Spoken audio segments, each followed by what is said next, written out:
మోకాల నొప్పులకు ఎటువంటి సర్జరీ లేకుండా ఎపియాన్ పెయిన్ క్లినిక్ అందిస్తున్న అత్యాధునిక చికిత్స. నమస్తే రమగారు. నమస్తే జయ. రమగారు, 40స్లోకి వచ్చేసిన తర్వాత ఒక చిన్న కన్ఫ్యూజన్స్ అండి.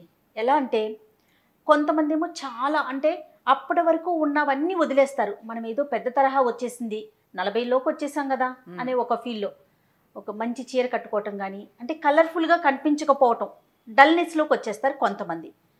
మరి కొంతమంది ఏమో సాధారణంగానే ఉంటారు. ఇంకా ఇప్పుడే మనం యంగ్ అనే ఒక ఫీల్లో కొత్త మార్పులు వింత పోకళ్ళకి పోతూ ఉంటారు. వీళ్ళు వాళ్ళని చూసినా వాళ్ళు వీళ్ళని చూసినా ఒక్కసారి జల్లుమంటుంది. ఇద్దరికి అలానే ఉంటుంది, సేమ్ ఫీల్. అసలు ఎలా ఉండాలి 40స్లోకి వచ్చాక? ఇవి ఒక జర్క్ వస్తుంది జయ. ఈ 40s వీళ్ళకి ఆడపిల్లలు ఉన్నారనుకో, ఆడపిల్లలు ఉంటే పిల్లలు పెరిగిపోతారు. అవునవును. ఆడపిల్లని 13-14 వచ్చేసరికి తెల్లంత సైజులోకి వచ్చేస్తారు. ఇంచుమించుగా అమ్మ డ్రెస్సులన్నీ వేసేసుకుంటారు, అమ్మ నగలు పెట్టేసుకుంటారు, అమ్మ చీరలు కట్టేసుకుంటారు. దాంతో తల్లులకి ఏమనిపిస్తుంది అంటే తమకి కొంచెం ఓల్డ్ అయ్యామని అనిపిస్తూ ఉంటుంది. దాని తోడు చుట్టుపక్కల ఉంటారు, లేకపోతే భర్తలు కూడా ఇంకా పిల్లని ఎంత అయింది నీకెందుకు వేషం అలాంటి. వీళ్ళకు కూడా కొంచెం ఆడపిల్లలకి కాస్త ఏమైనా బంగారం కొనాలని, దానికే చీరలు కొనాలని, చీరలు ఇప్పటి నుంచి కొని పెట్టాలని, 2-3 తోడుకోడళ్ళు ఆడపడుచులు కజిన్స్ దగ్గరగా ఉన్నారనుకో, మనకెందుకు పిల్లకి ఇలాంటి ధోరణిలోకి వచ్చి ఒక 42, 43, 44 వచ్చేసరికల్లా వీళ్ళు పెద్ద ఇయర్ రింగ్స్ మానేస్తారు. తర్వాత ఏమో కొంచెం పల్చటి చీరలు మానేస్తారు, కాస్త ఫిగర్ హగ్గింగ్గా దగ్గరగా ఉండే డ్రెస్సులు మానేస్తారు, చెప్పుల దగ్గర నుంచి మార్చేసుకుంటారు జయ. చెప్పుల దగ్గర నుంచి ఓల్డ్ స్టైల్లోకి వచ్చేస్తారు. బాగానే ఉంటుంది. ఇలా నడుస్తుంటే కొంతకాలం నడుస్తుంది. సడన్గా వీళ్ళకు ఒకరోజు వాళ్ళ క్లాస్మేట్ కనిపిస్తుంది. ఈ క్లాస్మేట్ మన ఈ మధ్య ఎవరో చక్కటి అందమైన సింగర్లాగా నాజుగ్గా చిన్నగా బొమ్మలాగా ఉండి చక్కగా ఏదో మంచి డ్రెస్ వేసుకుని టింగు రంగా మనకు అనిపించింది అనుకో, కడుపులో మండిపోతుంది. ఎంత కష్టంగా ఉంటుందంటే ఆ వచ్చింది ఊరుకోకుండా ఏమిటో ఇలా తయారయ్యామంటుంది అనేసరికి చాలా దుగ్ధంగా ఉంటుంది. అది కరెక్టో నేను కరెక్టో అర్థం కాదు.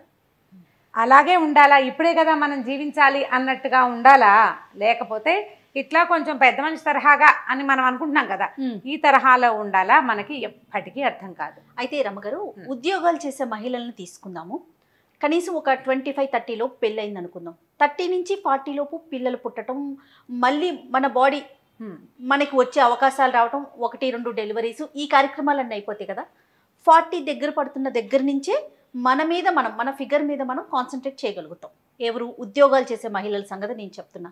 అలాంటప్పుడు వాళ్ళకి ఎలాంటి ఆలోచన ఉంటుందంటే, జనరల్గా సరే ఒక 10 ఏళ్ళు వెనక్కి వెళ్ళిపోయింది కెరీర్ మొత్తం, మళ్ళీ మనం రీస్టార్ట్ చేస్తున్నాం, మళ్ళీ మనం నలుగురిలోకి వెళ్తున్నాం, ఉరుకులు పరుగులు పెట్టాలి, అందులో భాగంగా మనం కూడా ఫిట్గా ఉండాలి అనే ఆలోచన వచ్చేస్తుంది. ఇప్పుడు ఫిట్ సరే, అన్ని మార్పులు చేర్పులు చేస్తుంటారు. చేస్తున్న ఉద్యోగాన్ని బట్టి కావచ్చు, లేకుంటే తిరిగే పరిస్థితులను బట్టి కావచ్చు. ఎందుకంటే ఒక 10 ఏళ్ళు వెనక్కి వెళ్ళిపోయాం కదా అనే ఆలోచన సహజంగా ఉంటుంది. ఇలాంటప్పుడు ఎవరైతే ఇంట్లో ఉంటారో వాళ్ళకి కనిపించినప్పుడు వాళ్ళకి మీరు అన్నట్లుగా నేను తప్ప వాళ్ళు కరెక్టా అనే ఆలోచన వచ్చేస్తుందేమో, బహుశా వస్తుంది కదా. అంతే. అయితే ఏంటంటే ఇప్పుడు ఏజ్ తోటి పెద్ద ఆలోచన చేయకూడదు ఈ రోజుల్లో.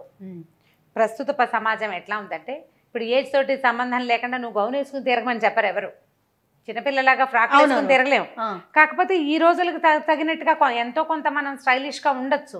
దానివల్ల ఏంటంటే ఇప్పుడు ఈ ఏమంటారంటే మిడ్ లైఫ్ క్రైసిస్, నడి వయసులో వచ్చే ఇబ్బందులు, ఇవి శారీరకమైన ఇబ్బందులు 50 దగ్గర పడేసరికి వస్తాయి. 40లో వచ్చేది ఏంటంటే మానసికమైన అశాంతి, ప్రశాంతత కోల్పోతారు జయ. ఏ విషయాలకంటారు? ఓల్డ్ ఏజ్ వచ్చేస్తుంది అనిపిస్తుంది కదా, వయసు పెరిగిపోతుంది, పీరియడ్స్కి సంబంధించిన ఇబ్బందులు వస్తాయి, దానికి తోడు ఈ షాక్ ఒకటి తగులుతూ ఉంటుంది. ఇది ఒక డ్రామా ఎప్పటికప్పుడు. వాళ్ళు ఎంగగా కనపడుతున్నారు, నేను ఎందుకు కనపట్టలేదు, రకరకాల భయాలు వచ్చేస్తాయి. జీవితం మీద, అస్తిత్వం మీదే రకరకాల భయాలు వచ్చేస్తాయి. ఈ భయాల్ని జయించండి. లాస్ట్ టైం చాలా రోజుల క్రితం మనం ఒక వీడియో చేసాం, నువ్వు లేవు నేను ఒకదాన్ని చేశా. కొత్తది ట్రై చేయండి, మార్పును తెచ్చుకోండి జీవితంలోకి, ఏదైనా చెయ్యాలనుంటే చేసేయండి అని. నేను జీన్స్ ప్యాంట్ వేసుకోనని ఒక ఆవిడ ఎవరో అడిగారు. వేసుకోండి, దాని మీదకి సరిపడా ఒక పెద్ద చొక్కా వేసుకోండి, మరి మీ అమ్మాయి వేసుకుని షర్ట్ కాకుండా అని చెప్పేది. ఏదో ఒకటి చెప్పాలి. ఇప్పుడు ఏంటంటే మనం ఇలా షాక్కి గురయ్యేలాంటి పరిస్థితులు ఉన్నాయి ఇప్పటికీ కూడా. ఇప్పుడు ఎవరు అట్లా లేరు అని వస్తాయి మనకు కొన్ని కామెంట్లు. ఇప్పటికీ ఉన్నారు. అందుకని ఇప్పుడు 30s మనము మన పిల్లలతో సమానంగా వేసుకున్న బట్టల్ని 40s వేసుకోలేకపోతాం. ఫర్ ఎగ్జాంపుల్ నేను చెప్తా వినండి, నేనున్నాను, నా చుడిదార్ మా అమ్మాయి వేసేసుకుంటది ఇప్పుడా, ఫర్ ఎగ్జాంపుల్ చెప్తాను, గుడ్డది కాబట్టి సరిపోదు అనుకోండి. అదే 40s మేమిద్దరు షేర్ చేసుకోలేకపోతాం. నాకు ఒకలాంటి భావన వచ్చేస్తుంది, పిల్ల వేసుకునేది నేను వేసుకున్నా, లేదా నేను వేసుకునేది అది వేసుకుంటాను, చూసేవాళ్ళు ఏమనుకుంటారో అనే ఒక ఆలోచన రాదంటారా? మరి వస్తుంది. ఇప్పుడు పిల్ల వేసుకునేదంటే వీటికి కొంత కన్జర్వేటివ్ థింగ్స్ కొన్ని ఉంటాయి కదా జయ. పిల్లలు వేసుకునేదంటే జీన్స్, టీ షర్టు, భుజాల మీద ఎక్కడో ఇక్కడ ఓపెన్ ఉన్నవి, అవి పిల్లలు 20 ఏళ్ళ 18 ఏళ్ళ పిల్ల వేసుకుంటుంది. అది 39, 42 ఏళ్ళ ఆవిడ వేసుకోలేకపోతుంది. అవును. అంత కాకపోతే కొంచెం దానికి దగ్గరగా ఉండేలాంటిది ఇంకొకటి ఏదో ట్రై చేయొచ్చు కదా. Yes, correct.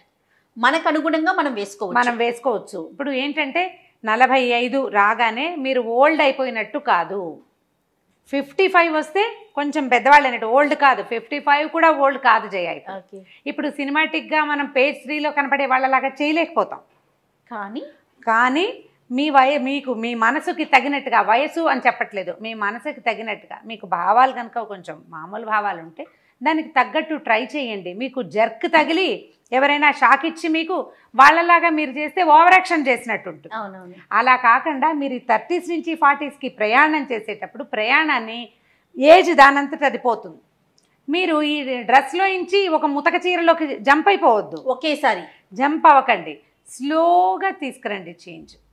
పెద్ద పెద్ద ఇయర్ రింగ్స్ పెట్టుకోవటము, మెడలో ఏదైనా ట్రెండీగా 1-2 వస్తువులు వేసుకోవటము, గాజులు వేసుకోవటము, వేసుకోకపోవటము, చెప్పులు, అన్నీ కూడా. ఇప్పుడు నేను ఒక పెద్ద చీర బార్డర్ ఉన్న చీర కట్టుకుని పెద్ద బొట్టు పెట్టుకుని చెవులకి ఏవో దుద్దులు పెట్టుకుని వెళ్తే నాకు చూపించే చెప్పులు ఒక రకంగా ఉంటాయి.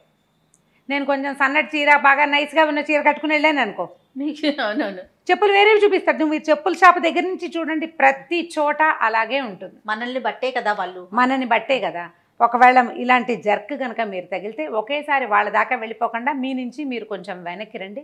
ప్రధానమైంది, చాలా ముఖ్యమైనది మనసు. నాగేశ్వరరావు గారు ఎప్పుడు చెప్తుంటారు, బహుశా వినే ఉంటారు మీరు, ప్రతి ప్రసంగంలో ఆయన ఇదే మాట చెప్తారు.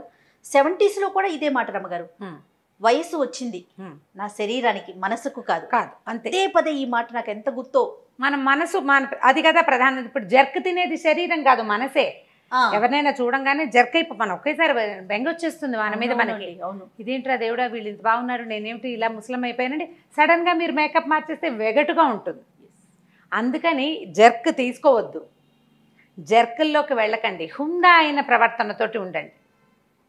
ఈ ఏజ్కి నేను ఇలాగే బిహేవ్ చేయాలి అనే ధోరణికి అందులోంచి బయటకు వచ్చేయండి.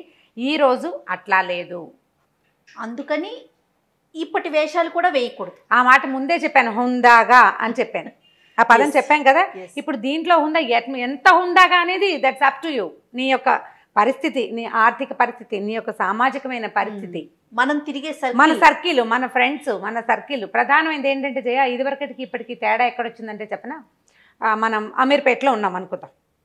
ఇదివరకటి అమీర్పేట ఒక రకం, అమీర్పేట నుంచి కొంచెం ముందుకెళ్తే ఈ ఎస్ఆర్ నగర్ మనం ముందుకెళ్ళామనుకో, ఆ సన్నది కుకట్పల్లి అవి పాతగా మన చిన్నప్పటి ఊళ్ళలా కనపడేవి ఇది వరకు. ఇప్పుడు తర్వాత కాలంలో ఇంకో కుకట్పల్లి పెరిగిన తర్వాత కొంచెం చందానగర్, మియాపూర్ పాతగా ఉండేవి. ఇప్పుడు చందానగర్, మియాపూర్ కూడా పాతగా లేదు, ఎక్కడికక్కడ ప్రపంచం పెరిగిపోతూనే ఉంది. మనం రెగ్యులర్గా ఎవరితోటి కలుస్తామో అదే మన సర్కిల్. ఇప్పుడు ఎక్కడో ఊరవతల ఇల్లు కొనుక్కుని వెళ్తున్నాం, ఓ ఫ్లాట్ కొంటాం, అక్కడ 100 మంది ఉంటారు సమాజం, అదే మన సోషల్ సర్కిల్. అంతే, మన చుట్టాలు పల్లెటూళ్ళలో ఉన్న వాళ్ళు కాదు మన సర్కిల్. మన సర్కిల్ మనం రోజు ఎవరితోటి కలుస్తామో, ప్రతిరోజు గుడ్ మార్నింగో గుడ్ ఆఫ్టర్నూనో ఎవరికి చెప్తామో, ఎవరితోటి చెప్పించుకుంటామో, అది మన సమాజంగా ఈ రోజున ఉన్నది. ఇప్పుడు మనం అక్కడ షాపుల్లోకి వెళ్తాం, అక్కడ హోటల్స్కే వెళ్తాం, అక్కడే మన పిల్లలు స్కూళ్ళకి వెళ్తారు, అక్కడి నుంచే కాలేజీలకు వెళ్తారు. అదే కదా మన సమాజం. సో చిన్న ఆ పెద్ద గుంపుల నుంచి విడిపోయాం, ఈ చిన్న గుంపులో కొత్త గ్రూప్ తయారవుతుంది. వాళ్ళంతా కాకపోయినా మీరు వెనకబడి ఉన్నానని మీకు అనిపిస్తే, ఇది నేను అందరినీ ఈ పని చేయమంటున్నానని మీరు ఎంకరేజ్ చేస్తున్నానని భావించద్దు. ఆ తరహా ప్రశ్నలు కూడా తీసుకురావద్దు. వెనకబడి ఉన్నామేమోనన్న భావనతోటి దిగులుబడి డిప్రెషన్కి లోనయ్యి మీరు బాధపడి ఇంట్లో వాళ్ళని బాధ పెట్టకండి. వెనకబడి ఉన్నామనిపిస్తే పెద్ద స్టెప్పులు తీయద్దు, 1 స్టెప్ తోటి ముందుకెళ్ళండి.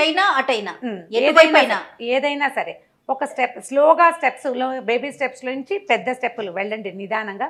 ప్రధానమైనది జర్క్స్ తీసుకోవద్దు. మిడ్ లైఫ్లో జర్క్లు చాలా ప్రమాదకరం, దానివల్ల విపరీతమైన డిప్రెషన్స్ వస్తాయి. ఈ వచ్చే మిడ్ లైఫ్లో వచ్చేటువంటి డిప్రెషన్స్ హార్మోనల్ ఇంబ్యాలెన్స్కి కారణం ప్రధాన కారణం అవుతాయి. ఒకటి హెయిర్ లాస్, ఇంకా తొందరగా ఏజింగ్లోకి వెళ్ళిపోతారు, వయసును ఇంకా పెంచేసుకుంటారు మీరు. కాబట్టి ఆ పరిస్థితుల్లోకి వెళ్ళబోకండి. జర్క్ తినకుండా ఉండాలంటే ఏం చెయ్యాలో చూడండి. తప్పకుండా. అంతే. నమస్తే రమ్య గారు. నమస్తే జయ.